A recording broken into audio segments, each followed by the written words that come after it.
Thank you. Well, are you ready to take back your country? Folks, every week I'm in the minority in Washington, even in the minority in my own party sometimes. But today I feel like I'm standing with the majority of Americans when I'm standing with you. So thank you for being here to encourage us.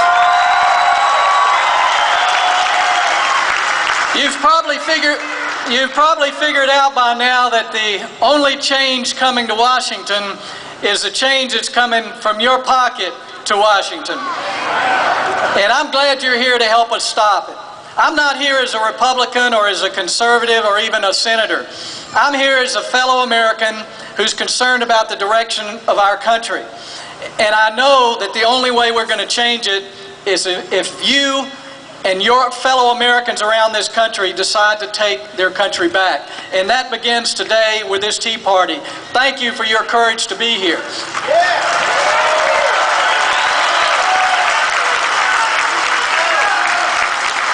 This is not about partisan politics. This is about what works, what makes America exceptional, what makes us unique, what gave us the best quality of life in the greatest country in the whole world. And that's not big government. What it is freedom. Freedom makes America work. Folks,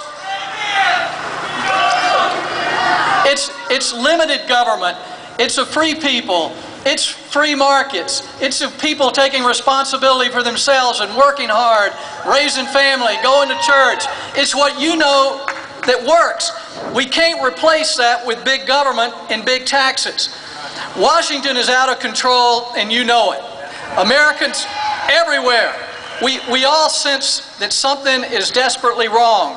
The problem is you've got 535 congressmen and senators who every couple of years they take an oath to the Constitution, which specifies a very limited form of government, but they walk away from that swearing, that ceremony, and they forget the Constitution, and they take all of their good intentions, and they use your money to do every good deed that they can possibly imagine.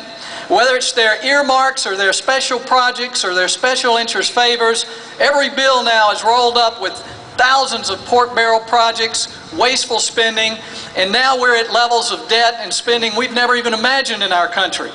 I can promise you that the Congress is not going to change until Americans make them change. Until you help us stop them from saying one thing back here at home and voting another way in Washington. And that happens every day here.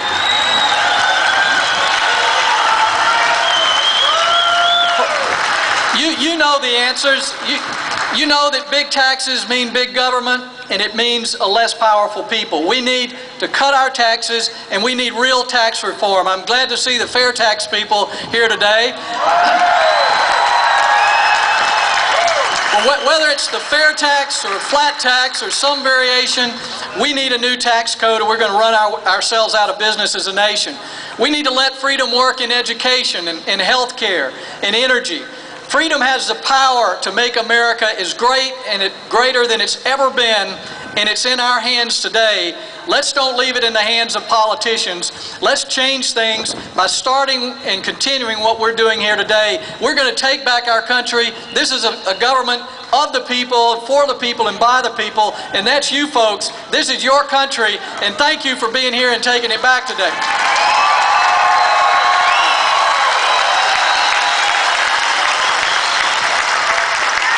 I'm not sure who's going to introduce him, but folks, we've got one of the most courageous governors in the country today.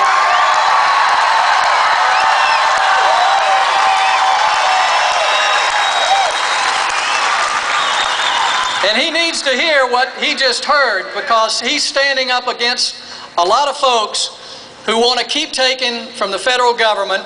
And the federal government's like a drug dealer that just keeps giving out those drugs and making people more and more dependent. At least this governor has a chance to say, let's stop. Let's read this legislation. Let's don't take any more money from this federal government. Let's stop the federal government from growing. I want to thank our governor and thank you for being here to encourage it.